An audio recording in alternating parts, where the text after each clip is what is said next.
जिन लोगों की YouTube channels है और वो आगे नहीं जा रहे, वो उसकी सब्सक्राइबर जो है वो रुकी हुई है, व्यूवर्स जो है वो रुकी हुई है, तो इसके लिए आप लोगों ने क्या करना है, उसकी एक छोटी सी चीज़ है जो कि कॉपीराइट के ज़रिए से है, लेकिन आप लोगों ने उस वीडियोस को कॉपी पेस्ट करना है। कॉपी पेस्ट कैसे करना है, आप लोगों ने जाके गूगल में सर्च करना है डोइन, DOYOUN, डोइन टिकटॉक जो है वो आप लोगों ने सर्च करना है। वही से वही वाला टिकटॉक जो है आप लोगों ने इंस्टॉल करना है अपने मोबाइल में, और उस डोइन ऐप जो है ये एक चाइनीज टिकटॉक है, उससे आप लोगों ने वीडियोस उठानी है।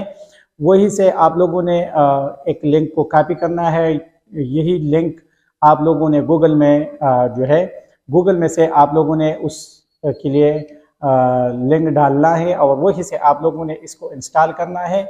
और फिर उस वीडियो को कैपकट के ज़रिए चार एडिटिंग है वो करने हैं। इसमें से आप लोगों ने इसकी जो कलर्स है वो फिल्टर जो है उसको चेंज करना है, साउंड चेंज करना है।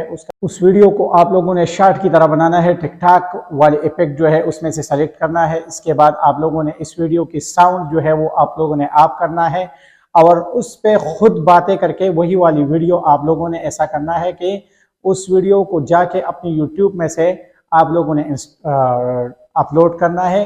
इंशाल्लाह आपका जो यूट्यूब चैनल है वो कुछ ही दिनों में आपकी जो वीडियो है वो वायरल हो जाएंगे और आप लोग पैसे कमाना शुरू कर देंगे। ये थी आज की वीडियो। नेक्स्ट वीडियो तक मुश्ताक खान को दीजिए इजाज़त। अल्लाह हाफिज़।